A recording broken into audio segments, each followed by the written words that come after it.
point, we had a retail distribution channel and Today I'm speaking with Rick DiMaio, Vice President of Logistics Operations at Office Depot. Welcome, Rick. Good morning.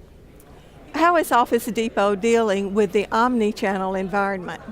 Actually, Office Depot is very well positioned. Years ago, they started working from the customer back, and there are 3 customers, and so there are 3 delivery methods, and we have now married together all of the inventory and all of the processes to serve commercial businesses, residential consumers from an e-commerce environment, as well as our retail stores. Tell me a little more about how you leverage your inventory positions. Well, at one point, we had a retail distribution channel and a .com or business-to-business distribution channel, and the organization realized that there was value in combining those piles of inventory to pull out that working capital and leverage all the investments that we make towards the customer.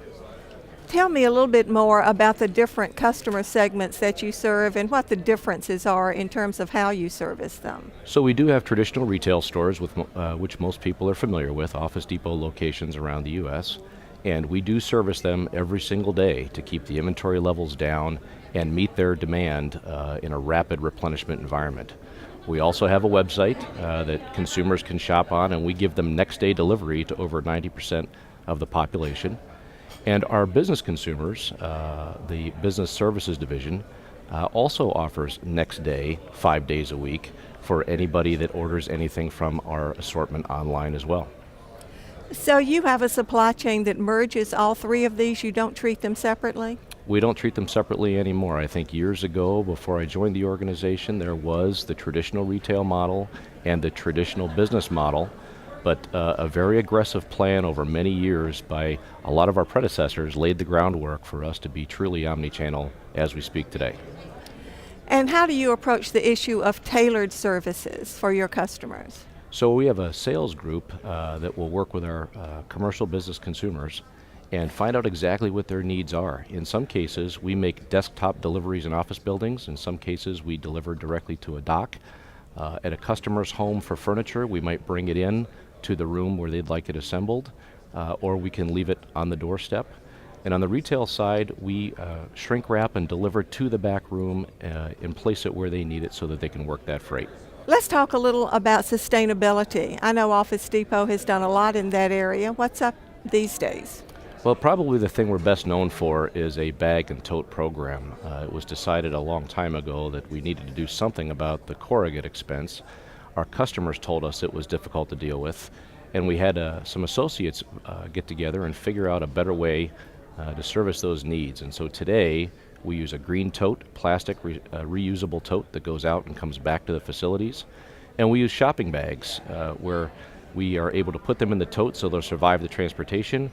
But on the other end, we're using less material to do it. It's a lower cost, it's better for the environment, and our customers actually love it. Do you find that customers are still have being green high on their list of things that they're looking for? Absolutely, it's a differentiator, and if it comes down to just price and you're the greener company, I think more and more companies want to be responsible with respect to the environment. Can you talk to me a little bit about the culture at your company and how that impacts the supply chain? Actually, the culture at Office Depot is fantastic. I've been there going on 8 months, and the team is positive. There is positive energy that is contagious as you walk through the buildings. The corporate office is full of positive energy.